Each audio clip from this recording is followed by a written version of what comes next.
आज हम लोग स्टार्ट करने वाले हैं माइक्रोसॉफ्ट एक्सेल। ठीक है, क्या पढ़ेंगे आज? Microsoft Excel. ठीक है।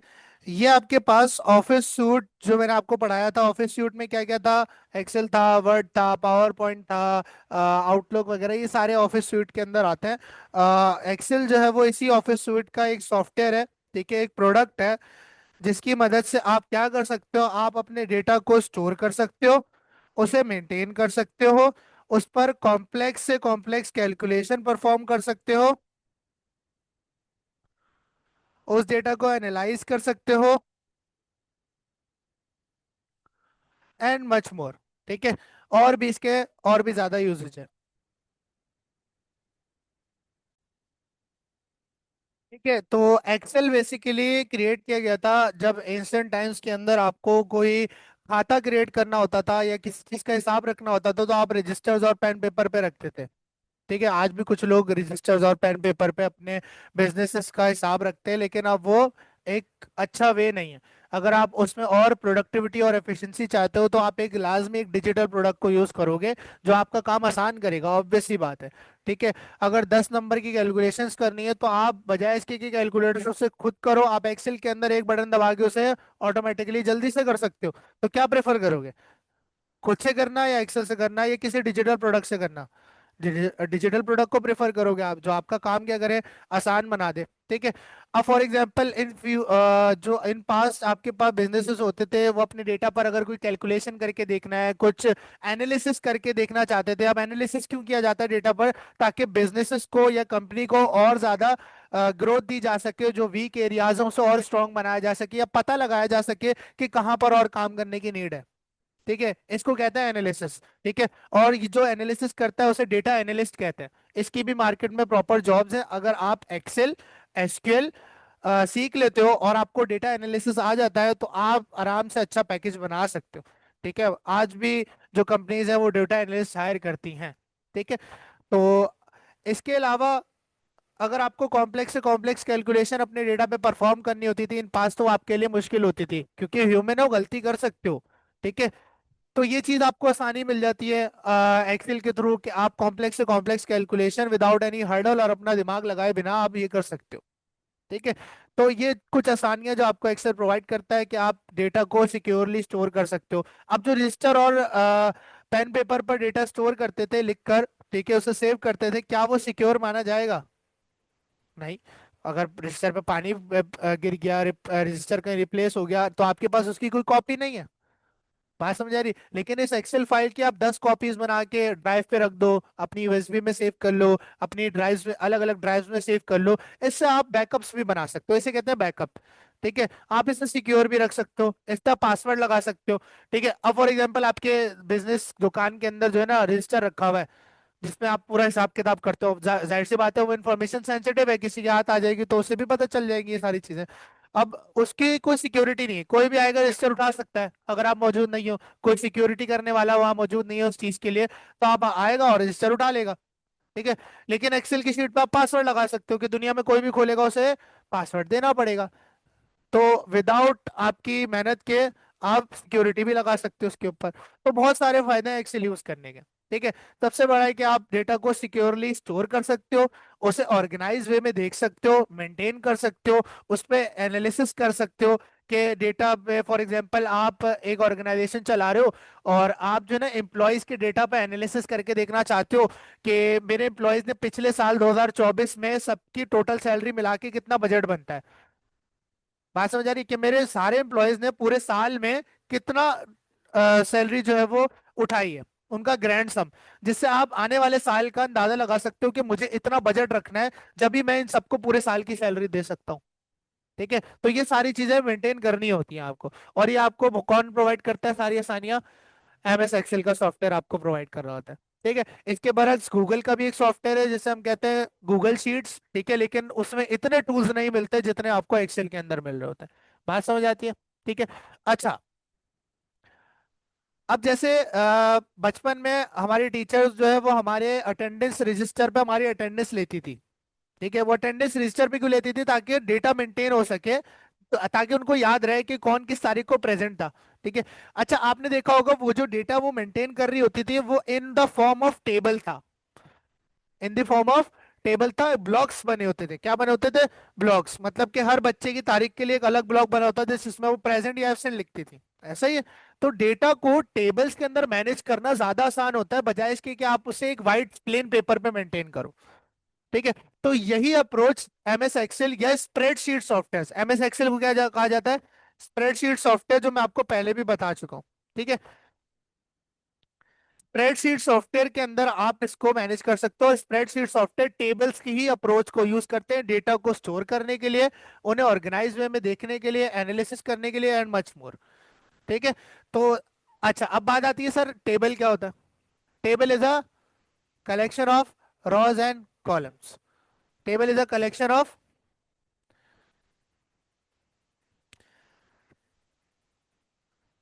Table is a collection of rows and columns. ठीक है। अब आपके पास रॉज क्या होती है? रॉज आपके पास बड़ी आसान जुबान में हॉरिजॉन्टल लाइंस को रॉज कहते हैं। क्या कहते हैं? हॉरिजॉन्टल लाइंस को हम रॉज कहते हैं टेबल के अंदर। ठीक है। और कॉलम कहते हैं हम वर्टिकल लाइंस को। क्या कहते हैं? वर्टिकल लाइंस को। अगर आप इनका कॉम्बिनेशन बना दो तो आपके पास बॉक्सेस बनते हैं। क्या बनते हैं? बॉक्सेस। इन बॉक्सेस को स्प्रेडशीट सॉफ्टवेयर में सेल्स कहा जाता है। क्या कहा जाता है? सेल कहा जाता है। ठीक है। जब रॉज और कॉलम्स जो है वो आपस में टेबल के अंदर इंटरसेक्ट होते हैं तो बॉक्सेस फॉर्म होते हैं, और उन बॉक्सेस को कहा जाता है सेल। आप हर सेल में अलग एक वैल्यू स्टोर कर सकते हो। देखो, अगर मैं कुछ इस एक सेल में रखता हूं तो वो इस बाउंड्री के अंदर है, जिससे मुझे देखने में और एनालाइज करने में आसानी होगी कि ये डेटा एक सेपरेट डेटा है। ये डेटा एक सेपरेट डेटा है। मैं अगर कुछ इसमें लिख रहा हूं तो वो एक अलहदा रखा हुआ है। अगर ये ना हो और मैं कुछ इस तरह लिख रहा हूं तो आप सोचोगे कि सर ये क्या ए बी मिला के लिखा हुआ है? क्या ये एक ही डेटा है या सेपरेट है दोनों? तो अगर आपके पास बॉक्सेस बने होंगे तो आपको पता चल रहा होगा कि दोनों चीजें क्या है? सेपरेट है। ठीक है। तो इसलिए टेबल्स की अप्रोच को यूज किया जाता है स्प्रेडशीट सॉफ्टवेयर के अंदर। बात समझ आती है सबको? ठीक है। तो स्प्रेडशीट सॉफ्टवेयर किस अप्रोच का यूज करते हैं डेटा को स्टोर करने के लिए? टेबल्स का। किसका? टेबल्स का। जिसे हम क्या कहते हैं? स्प्रेडशीट कहते हैं। क्या कहते हैं? स्प्रेडशीट कहते हैं। इसी को स्प्रेडशीट कहा जाता है। जो टेबल होता है इसे क्या कहा जाता है? इस शीट को स्प्रेडशीट कहा जाता है जिसमें टेबल होता है, एक्सेल के अंदर या स्प्रेडशीट सॉफ्टवेयर के अंदर। अब यहाँ पर इसको स्प्रेडशीट्स भी कहते हैं, लेकिन इसे एक्सेल के अंदर वर्कशीट कहा जाता है। क्या कहा जाता है? वर्कशीट। स्प्रेडशीट गूगल कहता है और एक्सेल इसे क्या कहता है? वर्कशीट कहता है। वर्कशीट के अंदर क्या होता है? टेबल होता है। क्या होता है? टेबल होता है। ठीक है। अब ओपन करते हैं जरा एक्सेल को और देखते हैं सर इसके अंदर क्या है, क्या चीजें हैं और किस तरह से हम इसमें काम कर सकते हैं। एक्सेल का अपने ऐप ओपन किया और ऐप ओपन करने के बाद थोड़ा सा इंटरफेस आपको वर्ड जैसा सिमिलर दिखेगा। ठीक है। होम है, न्यू है, ओपन का टैब है। अगर आपको एग्जिस्टिंग कोई वर्कशीट ओपन करनी है तो आप यहाँ से ओपन कर सकते हो। अकाउंट का ऑप्शन है, अगेन ऑप्शंस का ऑप्शन है। ऑप्शंस के अंदर जाऊंगा, सॉरी अकाउंट के अंदर जाऊंगा, और अकाउंट के अंदर जाने के बाद इसका कलर सबसे पहले मैं कलरफुल कर लूंगा क्योंकि ये थोड़ा सा डार्क नजर आ रहा था। ठीक है। अब होम में जाएंगे और यहाँ पर आपको वर्ड की तरह ही कुछ टेम्पलेट्स भी मिल जाते हैं कुछ शीट्स के, और आपको ब्लैंक शीट भी मिल जाती है। जिस तरह वर्ड में कलेक्शन ऑफ पेजेस मिलके बनाते थे एक डॉक्यूमेंट, क्या बनता था? डॉक्यूमेंट, जिसकी एक्सटेंशन क्या होती थी? Dot doc x. क्या होती थी? वर्ड की जो आपके फाइल होती थी वो डॉक्यूमेंट कहलाता था, वर्ड डॉक्यूमेंट, और उसकी एक्सटेंशन होती थी डॉट डॉक एक्स। ठीक है। इसी तरह जो आपके पास वर्कशीट्स होती हैं वो मिलके एक्सेल के अंदर वर्कबुक बनाती हैं। क्या बनाती हैं? Workbook. Workbook is a collection of worksheets. Workbook is a collection of worksheets, और वर्कशीट्स में क्या होते हैं? टेबल्स होते हैं। क्या होते हैं? टेबल्स होते हैं। ठीक है। और जो आपकी एक्सेल की फाइल होती है उसकी extension dot XL S x होती है, और एक और आपको देखने को मिलेगी जो कॉमा सेपरेटेड व्यू कहलाता है, डॉट सी एस वी। ये भी एक्सेल की फाइल होती है। ध्यान है? ठीक है। तो ये दो एक्सटेंशन आपको जहां भी देखे आपने समझ जाना है कौन सी फाइल है। एक स्प्रेडशीट फाइल है, एक स्प्रेडशीट फाइल है। ठीक है। तो ये आपके पास एक्सटेंशन है। अब यहाँ देखो, ये आपको क्या कह रहा है? Blank workbook. यानी कि आपको पूरी वर्कबुक बना के दे रहा है। इस वर्कबुक में डिफरेंट शीट्स आप क्रिएट कर सकते हो। अब देखो, आपके पास अगर आप एम्प्लॉयज का डेटा मैनेज कर रहे हो तो ऑब्वियसली बात है एक सेपरेट टेबल पे करोगे, एक सेपरेट शीट में करोगे। ठीक है, स्टूडेंट्स का डेटा मैनेज करोगे तो एक सेपरेट शीट में। ऐसा तो नहीं ना एम्प्लॉयज की शीट में आप स्टूडेंट का डेटा मैनेज करना शुरू हो जाओगे या स्टोर करना शुरू हो जाओगे। आप उसे एक सेपरेट शीट में रखोगे। इसलिए मल्टीपल शीट्स मिलके क्या बनाते हैं, वर्कबुक बनाते हैं। क्या बनाते हैं, वर्कबुक। अब यहाँ से ब्लैंक वर्कबुक चूज करते हैं और आपके सामने कुछ इस तरह का इंटरफेस ओपन हो जाएगा। इसे थोड़ा मैं डार्क कर देता हूँ क्योंकि शायद आपको नजर ना आ रहा हो।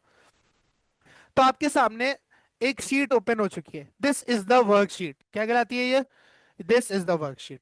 ये एरिया जो है, ठीक है। और वर्कशीट आपको कहाँ से दिख रही होती है, नीचे आपको बॉटम में दिख रहा है शीट 1।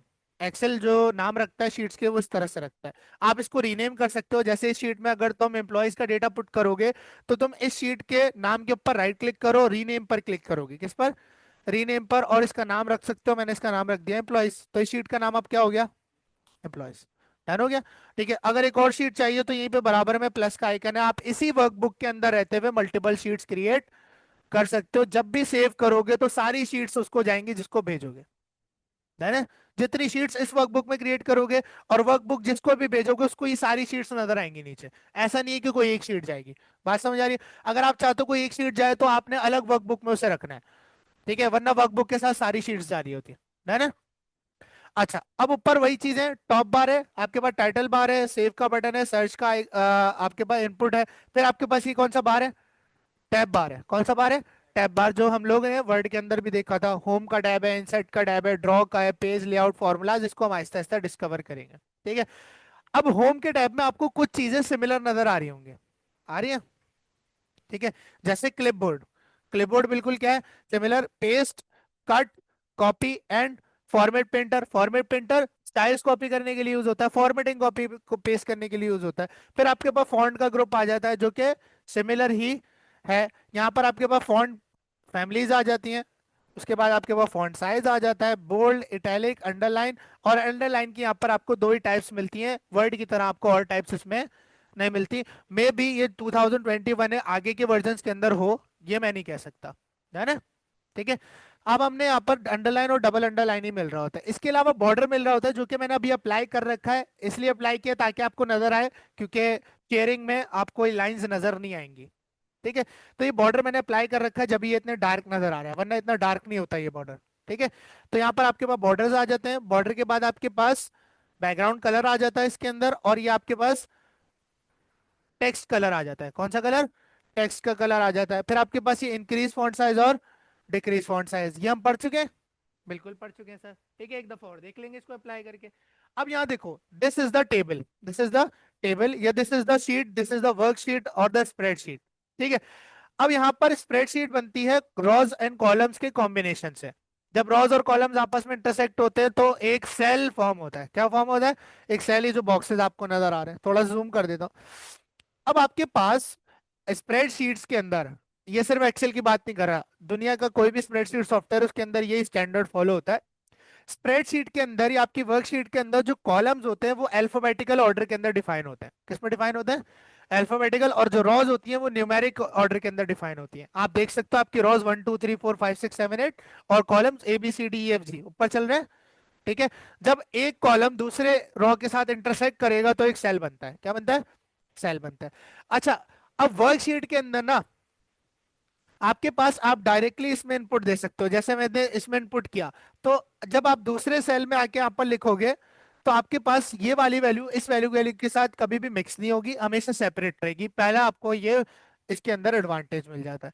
ठीक है, अब इसके अंदर आपके पास जो जितने भी सेल्स आपको नजर आ रहे हैं, अब इसमें लाखों में सेल बनते हैं। कितने सेल बनते हैं, लाखों में, क्योंकि ये बहुत एंडलेस जा रही होती है शीट। अगर मैं तुम्हें एंड दिखाऊं इसका,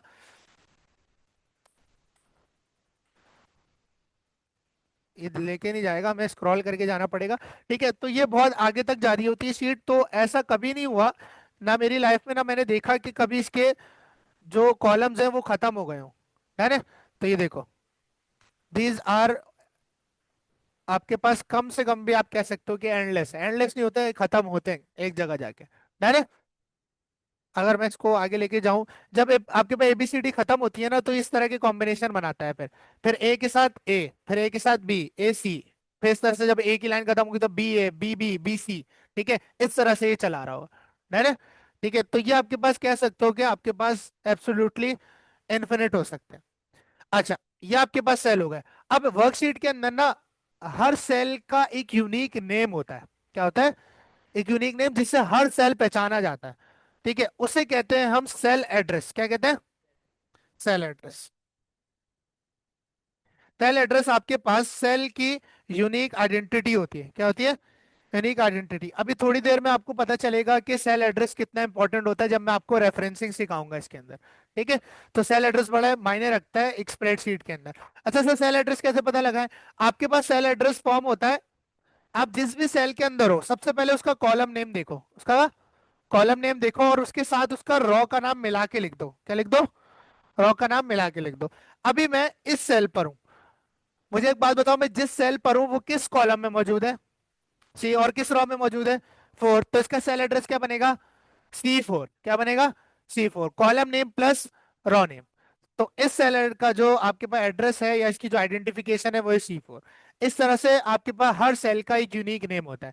अगर आपको नहीं भी पता कि कौन सा बन रहा है तो आपके पास यहाँ पर आपके पास नेम बॉक्स आ रहा होता है जिसमें आपको शो हो रहा है कि इसका सेल एड्रेस क्या है। जिस भी सेल पर रखोगे या नेम बॉक्स में आपको उसका सेल एड्रेस नजर आ जाएगा। ये रहा। डन है? ठीक है, इसका जो सेल एड्रेस है वो E10 है। हर सेल का एक अलग सेल एड्रेस होता है। अभी इसकी इंपॉर्टेंस आपको थोड़ी देर में बताऊंगा। ये बात सबको समझ आती है? डायरेक्टली डेटा पुट करेंगे और काम करने लग जाएंगे। अच्छा, टेबल फॉर्म करने के ना स्प्रेडशीट में कुछ तरीका होता है, एक फ्लो होता है। ठीक है, फॉर एग्जाम्पल अगर आप एक टेबल अटेंडेंस का देखते हो, ठीक है, या फिर हम एक स्टूडेंट्स का टेबल देखते हैं, तो सबसे पहले टेबल में हेडर्स होते हैं। क्या होते हैं?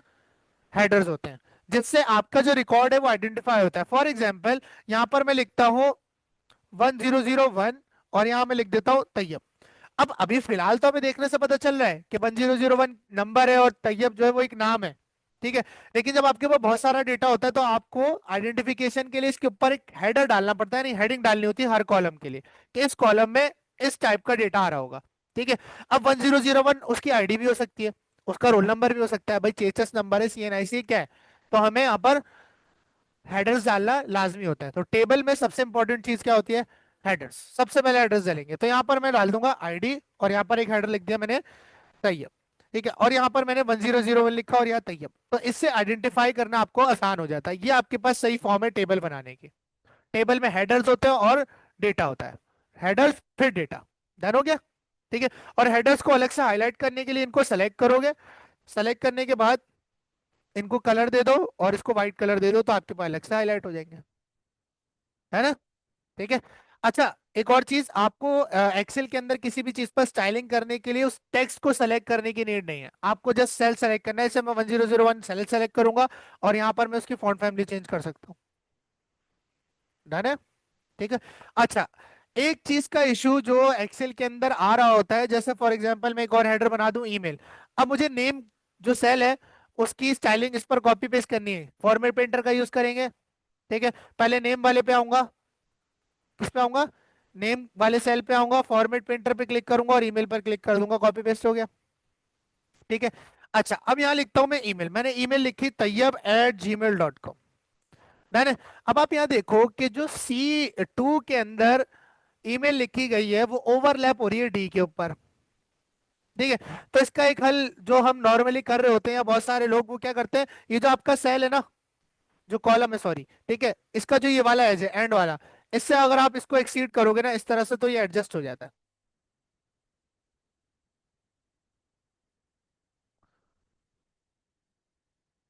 ठीक है, तो ये देखो आपके पास ये ऑटोमेटिकली एडजस्ट हो जाएगा, या इस पे आप आके डबल क्लिक करोगे ना खुद ही एडजस्ट हो जाता है। ठीक है, लेकिन क्या सर मेरे पास हमेशा वैल्यूज क्या इसी सेम में रहेंगी?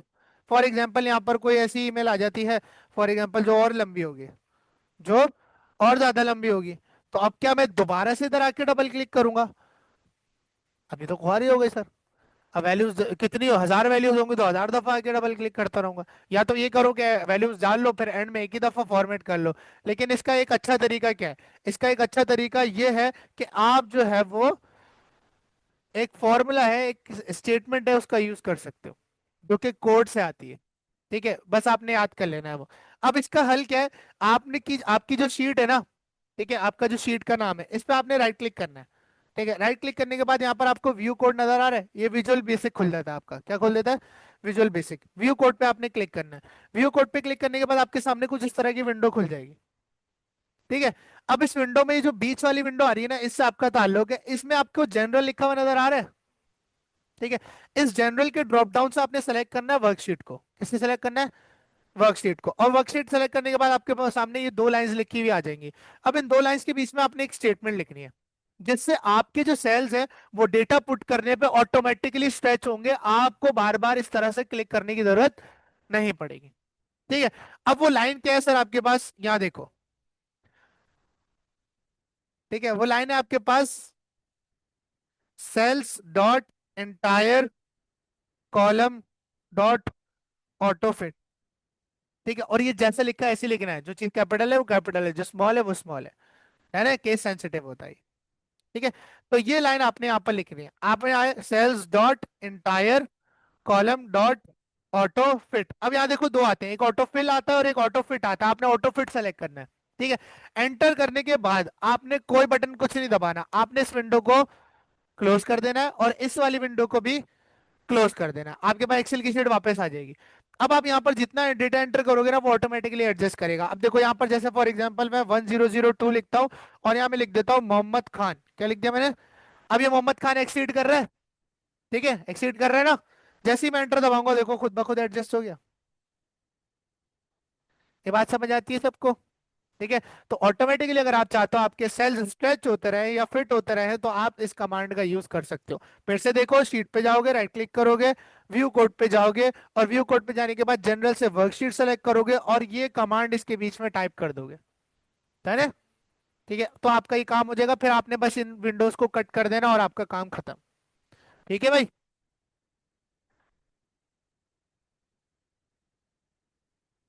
सब में होगा, पूरी वर्कशीट पे काम करेगा। ये देखो, अब वो एक्सपोनेंट में बन गया, बड़ी वैल्यू थी। ठीक है।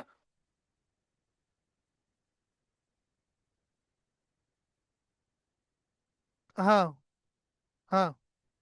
नहीं नहीं, आईडी में थोड़ी लिखा था, नेम में लिखा था। नेम में लिखा था। ठीक है। तो ये आपके पास एक चीज हो गई। ठीक है। अब सर सेल एड्रेस आपने बता दिया, आपने डेटा पुट करना सिखा दिया, आपने स्टाइल करना बता दिया। ठीक है। अब कुछ और चीजें, ये अलाइनमेंट ग्रुप भी पढ़ लेते हैं, छोटा सा ग्रुप है। ठीक है। यहाँ पर अलाइनमेंट ग्रुप में आपको वर्ड के अंदर तीन तरीके, सॉरी चार तरीके की अलाइनमेंट मिलती थी वर्ड के अंदर। लेफ्ट, सेंटर, राइट और जस्टिफाई। ये चार अलाइनमेंट मिलती थी। आपको एक्सेल के अंदर छह अलाइनमेंट मिलती हैं। कितनी मिलती हैं? छह। मतलब दो टाइप्स में कैटेगराइज हैं, एक हॉरिजॉन्टल अलाइनमेंट होती है और इसमें एक वर्टिकल अलाइनमेंट होती है। अगर मैं यहां से पकड़ के रॉ को स्ट्रेच कर दूं, ये देखो, रॉ को पकड़ के मैंने स्ट्रेच कर दिया। ठीक है। अब यहाँ देखो, ये जो आपका 1001 है, ये वर्टिकली भी सेंटर हो सकता है और हॉरिजॉन्टली भी सेंटर हो सकता है। बात समझ आ रही है? ठीक है। ये सेंटर इस तरह से भी होगा और इस तरह से भी होगा, तो इसलिए यहाँ पर दो टाइप्स के अलाइनमेंट्स है, हॉरिजॉन्टल अलाइनमेंट और वर्टिकल अलाइनमेंट। क्या आपको हॉरिजॉन्टली लेफ्ट रखना है, हॉरिजॉन्टली सेंटर करना है, या हॉरिजॉन्टली राइट करना है? फिर आपके पास टॉप, मिडल और बॉटम आ जाती है। ठीक है। यहां पर देखो, अगर अभी आप देखो, हॉरिजॉन्टली 1001 राइट पर है, हॉरिजॉन्टली। हॉरिजॉन्टली कहां पर है? राइट पर है।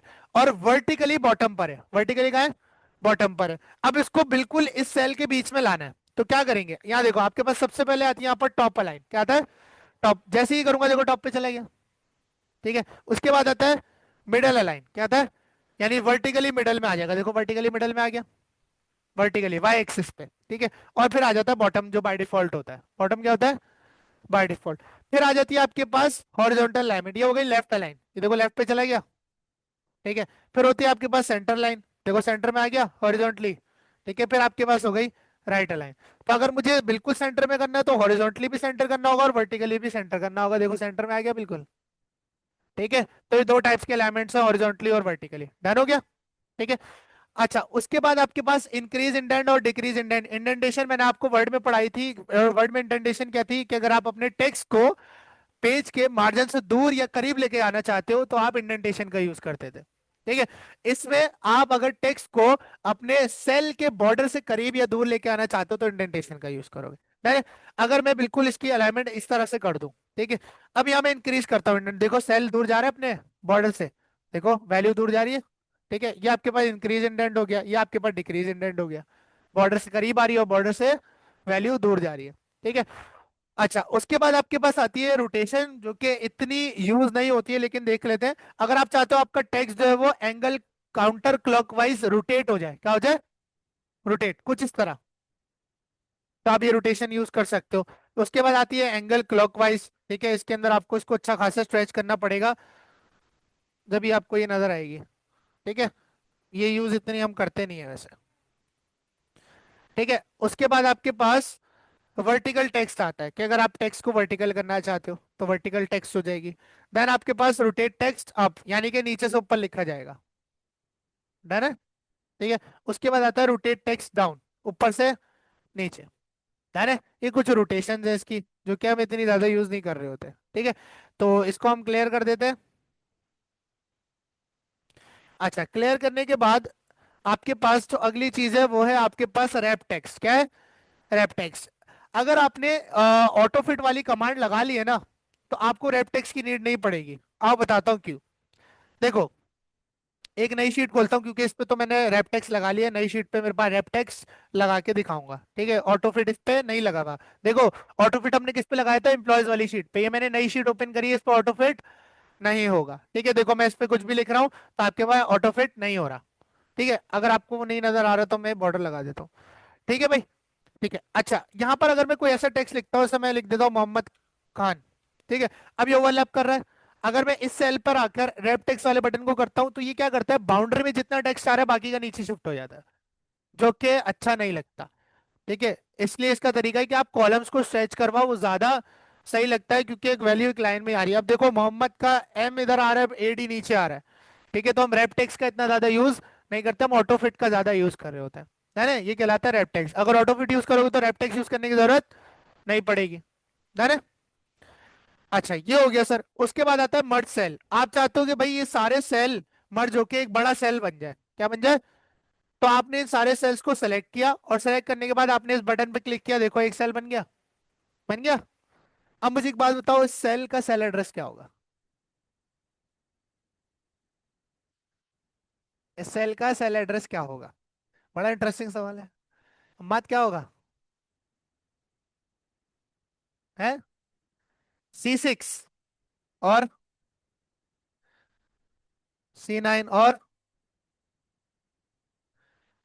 है C4। कैसे? 4 में तो मर्ज ही नहीं हुआ हुआ। मर्ज तो 6 7 8 9 में हुआ हुआ है। ये मर्ज हुआ हुआ सेल 6 7 8 9, गौर से देखो, इनमें हुआ हुआ है। हाँ, इसका सेल एड्रेस क्या होगा? इसका सेल एड्रेस ये होगा, ABC 6 7 8 9। ऐसा होगा? नहीं। नहीं होगा। एक ही कॉलम का नाम, एक ही रो का नाम, लेकिन क्या होगा ये बताओ।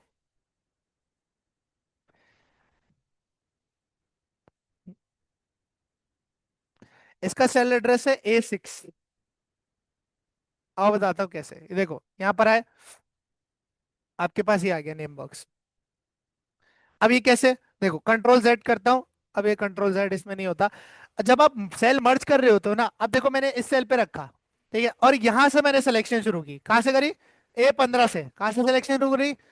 जहां से आपने मर्ज करने के लिए सिलेक्शन शुरू करी है ना, वही इसका सेल एड्रेस बनता है। क्या बनता है? देखो, अब इसको मैं मर्ज करता हूँ। मर्ज करने के बाद देखो इसका सेल एड्रेस क्या बना? A15। जहां से सेलेक्ट करना शुरू किया है ना मर्ज के लिए, वो इसका सेल एड्रेस बनेगा। डन हो गया। ठीक है, ये भी आपको पता होना चाहिए। अच्छा सर, ये हो गया। अब इसमें आप कोई बड़ा सा टेक्स्ट लिख सकते हो, कोई हेडिंग वगैरह लगा सकते हो, इस तरह से आप मर्जिंग कर सकते हो। ठीक है ना? ठीक है। लाइक मर्जिंग कैसे काम आ सकती है आपको? फॉर एग्जाम्पल, आपको एक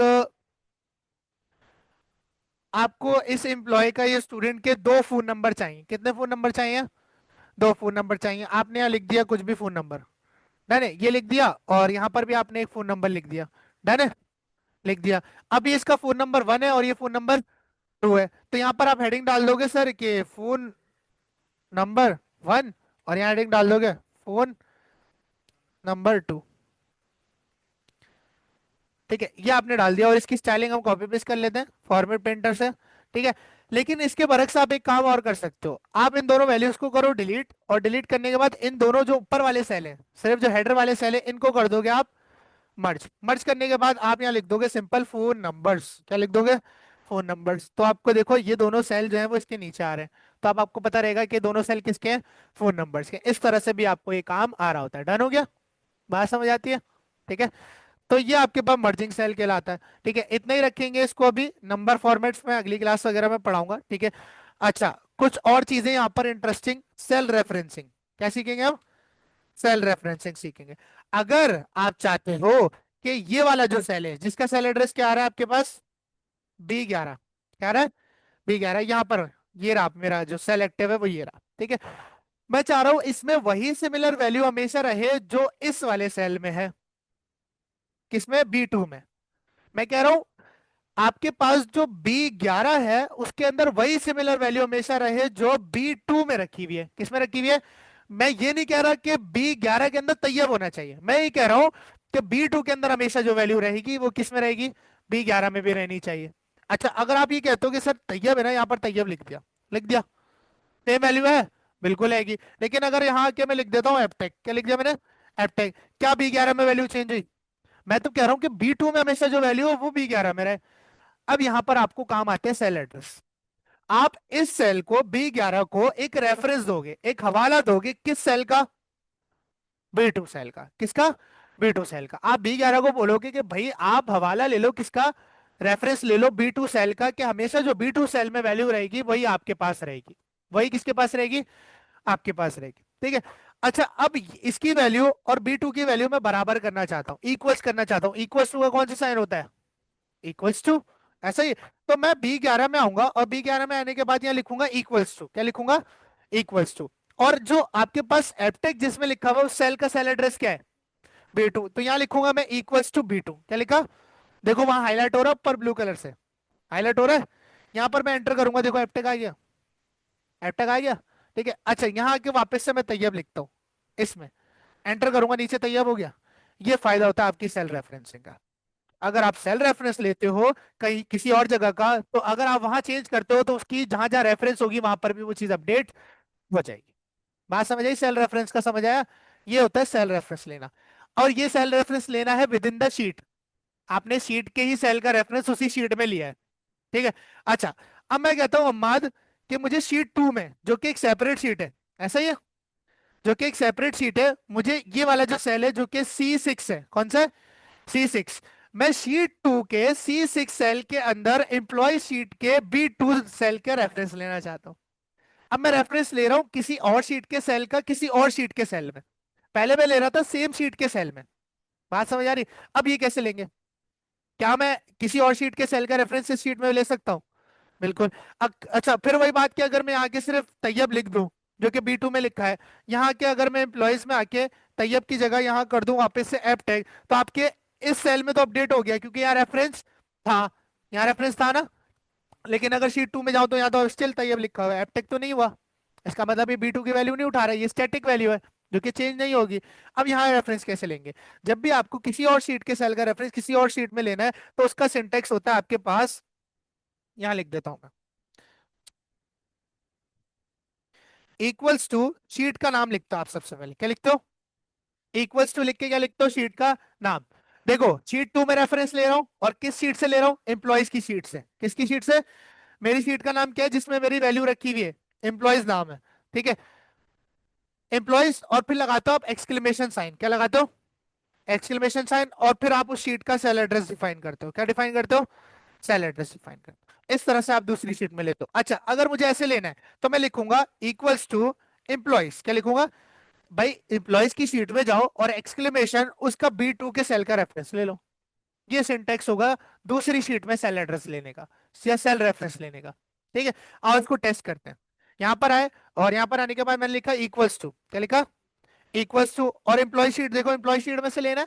एम्प्लॉय शीट के अंदर B2 सेल में वो वैल्यू रखी हुई है, तो मैं लिखूंगा एम्प्लॉयज। क्या लिखूंगा? एम्प्लॉयज। और यहाँ पर लिखा मैंने एक्सक्लेमेशन साइन, और किस सेल के अंदर से वैल्यू उठानी है? B2। तो यहाँ लिख दूंगा B2, एंटर किया, अब तक आ गया। ठीक है। अब देखो एम्प्लॉय शीट में जाता हूँ, यहाँ पर आके लिखता हूँ तैयब, लिख दिया। नीचे वाले में चेंज हो गया, विद इन द शीट वाले में चेंज हो गया। ठीक है, और अगर मैं शीट 2 में जाऊं तो यहाँ चेंज हो गया, है ना। तो ये कहलाता है आपके पास across the sheet cell reference लेना।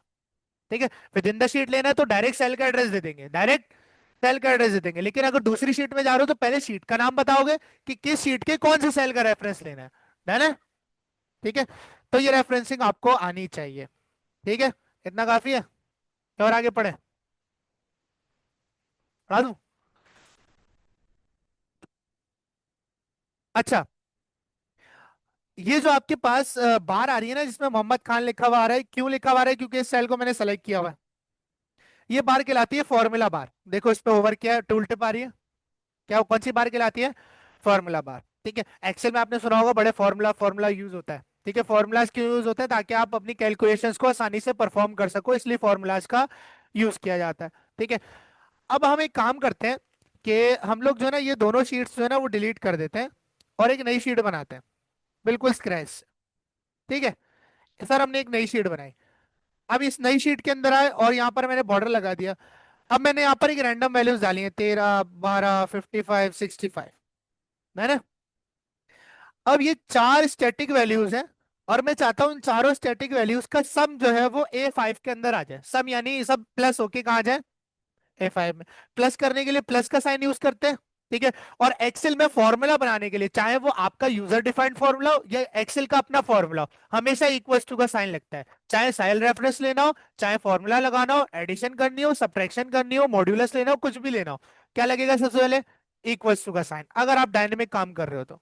अगर स्टैटिक वैल्यू लिख रहे हो जैसे 13, 12, 55, 65, इसमें कोई फॉर्मूला नहीं था तो डायरेक्ट लिख दी। फॉर्मूला लगाएंगे तो इक्वल्स टू का साइन लाजमी लगेगा। ठीक है, सर आपने यहाँ लिखा इक्वल्स टू, आपने यहाँ लिख दिया 65, क्या लिख दिया? और यहाँ पर 65 में प्लस करने के लिए भी इसमें क्या लगाएंगे? प्लस लगाएंगे। क्या लगाएंगे? प्लस लगाएंगे। फिर आपने यहाँ लिख दिया 55, फिर आपने लिख दिया प्लस 12 प्लस 13, एंटर किया, 145 हो गया। ठीक है, अच्छा अब यहाँ पे मसला क्या आएगा इस तरह से करने से? यहाँ मैंने 12 की जगह कर दिया 20, क्या 145 अपडेट हुआ? अब फिर से आपको इंपॉर्टेंस समझ आएगी कि सेल एड्रेस की इंपॉर्टेंस क्या है, सेल रेफरेंस की इंपॉर्टेंस क्या है। अब मैं बजाय इसके कि मैं उसको स्टैटिक वैल्यूज दे रहा हूँ, यहाँ पर देखो, यहाँ पर मैं उसे स्टैटिक वैल्यूज दे रहा हूँ। मैं यहाँ पर स्टैटिक वैल्यूज देने के बजाय उसे बोलूंगा कि आप 65 नहीं मानो, आप मानो A1 को। किसको मानो? A1 को। जैसे ही मैं यहाँ A1 लिखता हूँ तो उसने सेलेक्ट कर लिया। अब वो 13 को नहीं देख रहा, अब वो 13 को नहीं देख रहा, वो ये देख रहा है A1 में क्या वैल्यू रखी हुई है। ठीक है, अब वो A1 में कुछ भी वैल्यू हो सकती है, पहले वो सिर्फ 13 लिख रहा था, सिर्फ 13 लिख रहा था तो 13 ही प्लस हो रहा था। अब वो देख रहा है A1 के अंदर जो वैल्यू रखी हुई है, अब बाद में चेंज होगी तो क्या हो जाएगी? अपडेट हो जाएगी। क्या हो जाएगी? अपडेट। अब मैंने कहा A1 का सेल लो और उसमें प्लस कर दो, कौन सा सेल? A2 को प्लस कर दो, फिर प्लस A3 को कर दो, फिर प्लस A4 को कर दो। ठीक है, अच्छा ये हम एक्सेल का फॉर्मूला यूज नहीं कर रहे। जब आप एक्सेल का फॉर्मूला नहीं यूज कर रहे होते और अपना बना रहे होते हो तो इसको कहते हैं यूजर डिफाइंड फॉर्मूला। क्या कहते हैं? User defined formula. अब यहाँ पर मैंने सारे एंटर किया और एंटर कर दिया एंटर। अब आके ऊपर चेंजेस करते हैं, 20 को मैं 40 कर देता हूँ, देखो अपडेट हो गया। सेल एड्रेस और सेल रेफरेंसिंग की इंपॉर्टेंस समझ आई? ठीक है, तो ये आपको आना चाहिए। डन हो गया। अब सर आपने जो है ना इस तरह से कराया है, सर हमने तो सम का फॉर्मूला देखा है एक्सेल के अंदर। ठीक है, एक्सेल में आप ये प्लस प्लस जो लगा रहे हो उसकी जगह आप सम का फॉर्मूला भी लगा सकते हो। ठीक है, वही सिमिलर काम होगा, एडिशन हो रही होगी। ठीक है, यहाँ पर आके लिखोगे इक्वल्स टू और सम का फॉर्मूला लगाने के लिखोगे सम। फॉर्मूले की पहचान होती है एक्सेल में कि कीवर्ड होता है, कीवर्ड यानी सम, और उसके आगे राउंड ब्रैकेट डले होते हैं। क्या डले होते हैं? Round bracket. अब ये सम आपसे क्या मांग रहा है? नंबर 1 मांग रहा है। क्या मांग रहा है? नंबर 1 किस सेल में रखा हुआ है? A1 में। किस में रखा हुआ है? A1, तो मैं इसको बोल दूंगा नंबर 1 मेरा किस में रखा हुआ है? A1 में। उसके बाद कह रहा है कॉमा लगाओ, बीच में क्या लगा हुआ है? कॉमा लगा हुआ है। इसके बाद खुद बता रहा है, देखो सिंटेक्स कैसे लिखना है। फिर मैंने यहाँ कॉमा लगाया, अब मुझसे क्या मांग रहा है? नंबर 2। नंबर 2 किस में रखा है?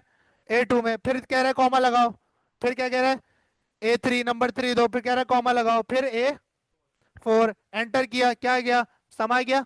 ठीक है, और ये सेल रेफरेंसिंग से ही आ रहा है, इधर स्टार्ट करूंगा तो नीचे अपडेट हो जाएगा।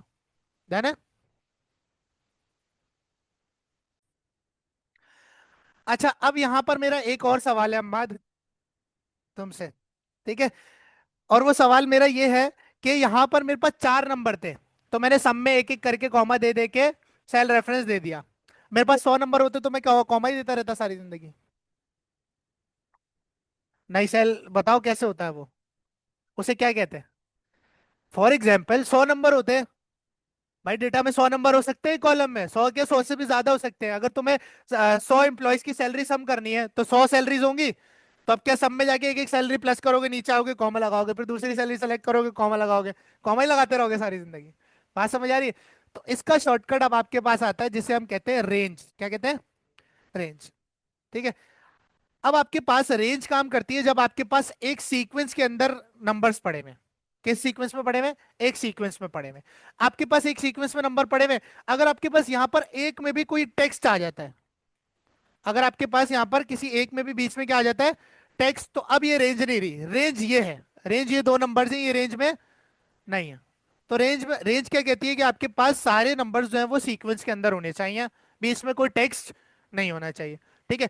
अच्छा, अब यहां देखो, आपके पास मुझे नंबर सम करने A1 सेल से लेके A4 सेल तक।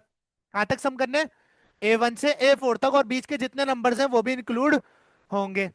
तो इस चीज को मैं रेंज से भी कर सकता हूँ। ठीक है, ये चीज कहलाती है रेंज। आप एक्सेल को ऐसे भी बता सकते हो कि आपको अभी एक्सेल को ऐसे बताना पड़ रहा है A1 + A2 + A3 + A4। आप एक्सेल को ऐसे भी बना सकते हो कि A1 से लेके A4 तक जितने नंबर है उन सबको सम कर दो, तो आपके लिए आसानी हो जाएगी। आपको बस शुरू का सेल बताना है और लास्ट वाला, बीच के नंबर वो खुद ही उठा लेगा। यही क्या कहलाती है? रेंज। रेंज को डिफाइन करने का क्या तरीका है? पहला सेल कौन सा है मेरा? A1, और लास्ट सेल कौन सा है? A4। ठीक है, और बीच में आप इसके लगाओगे कॉलन, तो ये बन गई रेंज। कॉलन, रेंज डिफाइन करने का क्या तरीका है? पहला सेल, पहला सेल और आखिरी सेल, और इसके बीच में आप कॉमा कॉलन लगा दोगे तो एक्सेल समझ जाएगा ये बंदा कह रहा है A1 से लेके A4। ये बंदा क्या कह रहा है? A1 से लेके A4, बीच में A2 और A3 को भी मैंने उठाना है, उनके नंबर्स को भी उठाना है। आओ चेक करते हैं। सम के फॉर्मूले के अंदर आए और ये सारे मैंने नंबर्स हटाए, यहाँ लिखा मैंने A1, मुझे स्टार्ट पॉइंट पता था, और कॉलन, और क्या लिख दिया? A4, एंटर किया, सम आ गया। आसानी हो गई। ठीक है। अच्छा, इससे बड़ी और आसानी बता देता हूँ। अगर आपके पास, इसको डिलीट कर दिया सम को, अगर आपके पास एक सीक्वेंस में नंबर पड़े और उसी के नीचे या बराबर में आपको ये चाहिए, सम चाहिए इसका, तो आप एक शॉर्टकट याद कर लो, और उस शॉर्टकट का नाम है Alt plus equals to. Alt plus, अब प्लस यहां पर दबाना नहीं, प्लस का मतलब है ऑल्ट के साथ इक्वल्स टू दबाना है ना? तो यहां पर मैं आया A5 पर, और मैंने ऑल्ट के साथ इक्वल्स टू का जो सिंबल है ना वो प्रेस किया कीबोर्ड पे, सम का फॉर्मूला बन गया। एंटर मारा, सम आ गया। अब तो रेंज भी गिनने की जरूरत नहीं है सर। बात समझ आती है? कितना आसान है। देखो, तुम्हारे पास एक सीक्वेंस में नंबर पड़े, तुम चाह रहे हो इसके नीचे मुझे इसका सम चाहिए, तो सम निकालने के लिए एक रेंज की सम, एक रेंज का सम निकालने के लिए शॉर्टकट है ऑल्ट प्लस इक्वल्स टू। क्या शॉर्टकट है? यहाँ देखो, हाँ देखो, ऑल्ट विद इक्वल्स टू, जैसे ही दबाओगे सम का फॉर्मूला ऊपर की रेंज से खुद ही सम बना देगा, और एंटर मारोगे तो सम आ जाएगा। कुछ किया? सेल रेफरेंस भी लेने की जरूरत नहीं, लेकिन शर्त है कि रेंज में। जैसे फॉर एग्जांपल अभी मैं सम डिलीट करूं और यहाँ पर बीच में मैं टी लिख दूं। ठीक है। अब यहाँ देखो, ऑल्ट इक्वल्स बनाऊंगा ना, तो देखो ऑल्ट इक्वल्स में उसने टी को नहीं लिया क्योंकि वो एक नंबर नहीं था। तो 13 जो है वो रेंज से, उसमें शर्त ये है कि रेंज में होने चाहिए। अगर रेंज में नहीं होंगे तो फिर आपको एक एक करके देना पड़ेगा, है ना?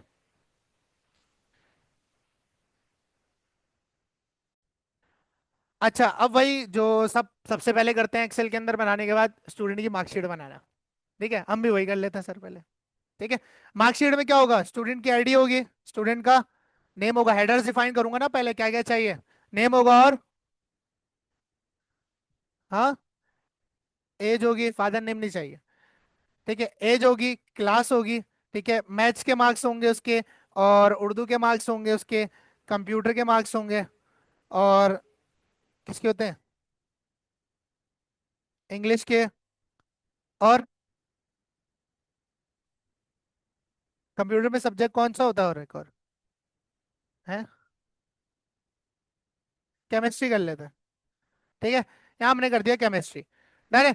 अब ये ऑटो एडजस्ट नहीं हो रहे सेल, तो क्या करेंगे? शीट पर राइट क्लिक करेंगे, रीनेम पर, सॉरी व्यू कोड पर क्लिक करेंगे। किस पर? व्यू कोड पर। जनरल से क्या करेंगे? वर्कशीट करेंगे, और यहाँ पर कमांड टाइप करेंगे cells dot entire column dot autofit. है ना? ये करने के बाद इस विंडो को कट करेंगे, और यहाँ से भी इसको कट कर देंगे। अब हमारे सेल जो गए वो एडजस्ट हो गए खुद ही। हो गए नहीं हो गए? ठीक है। अच्छा, ये करने के बाद एक स्टूडेंट की मार्कशीट बनाई। आईडी रखी उसकी 1001। ठीक है, नाम उसका रख दिया मैंने अम्माद। एज मैंने उसकी रख दी, क्या एज है? 18। अम्माद 18, 16 साल। क्लास मैंने रख दी 8। ठीक है, मैथ्स के मार्क्स मैंने रख दिए 0। यहाँ पर मैंने रख दिए 89, 45, 65 और 85। डन है। ये करने के बाद इधर मुझे चाहिए ऑब्टेन मार्क्स। क्या चाहिए? ऑब्टेन मार्क्स क्या होते हैं? जो स्टूडेंट ने स्कोर अचीव किए सारे सब्जेक्ट्स में उनका सम। ठीक है। और फिर आते टोटल मार्क्स के जो सारे जो सब्जेक्ट्स के पेपर थे उनके जो एक्चुअल मार्क्स थे उनका सम। 100 के थे, 75 के थे, उसका सम। ठीक है। तो टोटल मार्क्स आ गए। टोटल मार्क्स के बाद परसेंटेज क्या आएगी? परसेंटेज आएगी। ठीक है। तो यहाँ पर सर हम लोगों ने परसेंटेज भी लगा दी है। थोड़ा सा जूम आउट कर देता हूँ, नजर आ रहा है? ठीक है। अच्छा, अब मुझे एक बात बताओ कि यहाँ पर हम इसको क्लास को कर देते हैं 8 इस तरह से। मुझे एक बात बताओ कि क्या ये जो सब्जेक्ट्स के मार्क्स हैं ये एक रेंज में रखे हुए हैं? इनके बीच में कोई टेक्स्ट है? नहीं है। तो क्या मैं ऑब्टेन मार्क्स पे आगे ऑल्ट इक्वल्स नहीं दबा सकता? ऑल्ट इक्वल्स दबाऊंगा, देखो काम हो गया। हो गया। एंटर किया, निकला ऑब्टेन मार्क्स। निकला है। ठीक है। टोटल मार्क्स हम एज्यूम कर लेते हैं 5 सब्जेक्ट है, 500 स्टैटिक लिख देते हैं, क्योंकि टोटल मार्क्स तो स्टैटिक ही रहेंगे ना सबके लिए। टोटल मार्क्स थोड़ी डायनेमिक होंगे। ये कर दिया सर। अच्छा, फॉर एग्जाम्पल मुझे अम्माद के अलावा, तुम्हारे बराबर में कौन है अम्माद? अली रजा। मैंने कहा अली रजा। अली रजा की एज है फॉर एग्जाम्पल 19। अली रजा पढ़ता है 11 में। ठीक है। और इसके मार्क्स हैं 55, 45, 78, 98 और 23। ठीक है। अच्छा, अब दोबारा सिमिलर आप ऑल्ट इक्वल्स कर सकते हो, लेकिन एक इसका शॉर्टकट भी है। अगर आपके पास ऊपर वाले जो सेल है उसके अंदर फॉर्मूला लगा हुआ है सिमिलर, तो आपके पास ये जो सेल है ना, इसके अंदर एक ये ग्रीन कलर का पॉइंटर होता है कोने पे, बॉटम राइट पे दिख रहा है? डॉट दिख रहा है? अगर इस डॉट को पकड़ के आप नीचे की तरफ ड्रैग करोगे ना, तो ये नीचे वाली वैल्यूज के हिसाब से आपको सम करके दे देगा। बात समझ आती है? ठीक है, ऑल्ट इक्वल्स भी कर सकते हो। अब निकालनी है सर परसेंटेज। क्या निकालनी है? परसेंटेज निकालनी है। क्या करेंगे? परसेंटेज का फॉर्मूला क्या होता है? Obtain marks, obtain marks divided by, अच्छा डिवाइड का साइन जो मैथ्स में होता है वो माइनस और ऊपर नीचे डॉट होते हैं, लेकिन जो डिवाइड का साइन हमारे पास कंप्यूटर के अंदर होता है वो होता है स्लैश, फॉरवर्ड स्लैश। डिवीजन का सिंबल कंप्यूटर में कौन सा होता है? ये डिवीजन का सिंबल कहलाता है। ठीक है। और मल्टीप्लीकेशन का सिंबल कहलाता है ये स्टेरिक। डन है? तो ये आपको याद करना पड़ेगा। और प्लस माइनस सेम है, प्लस माइनस सेम है, तो ये आपने याद कर लेना है कि डिवाइड करना है तो ये सिंबल लगेगा और मल्टीप्लाई करना है तो स्टेरिक लगता है। ठीक है। अब यहाँ पर है इक्वल्स टू लगाया, क्योंकि फॉर्मूला बना रहे हो तो क्या लगेगा? इक्वल्स टू लगेगा। अब मैं कह रहा हूँ ऑब्टेन्ड मार्क्स आएंगे। सबसे पहले ऑब्टेन्ड मार्क्स किस सेल में रखे हुए वैस? J2। तो यहाँ पर मैंने बोला J2, ये ऑब्टेन्ड मार्क्स आ गए। फिर इसको डिवाइड करेंगे, यानी डिवाइड का सिंबल फॉरवर्ड स्लैश। किससे डिवाइड करेंगे? टोटल मार्क्स से। टोटल मार्क्स कहाँ रखे हुए वैस? K2 में रखे हैं, तो यहाँ K2 कर दिया। और इसे मल्टीप्लाई करना है किससे? 100 से। मल्टीप्लाई का कौन सा साइन है वैस? स्टेरिक। Asterisk multiplied by 100। सही है। हमने एंटर किया, परसेंटेज आ गई। आ गई नहीं आ गई? इसी को नीचे ग्रीन डॉट से ड्रैग किया, दूसरे की भी परसेंटेज आ गई। दोनों निकम्मे। ठीक है। तो ये आपके पास इस तरह से आप काम कर रहे हो तो अपनी एक्सेल की स्प्रेडशीट में। अच्छा, इस टेबल को और खूबसूरत बनाने के लिए इसको हेडर दे दो। ठीक है, इसको बैकग्राउंड कलर दे दो ब्लैक, और ये दे दो। है ना? तो इस तरह से आप अब जितने रिकॉर्ड्स आप बना सकते हो, आपका टास्क है आप अगली क्लास में मुझे 50 बच्चों का रिकॉर्ड बना के ला के दोगे।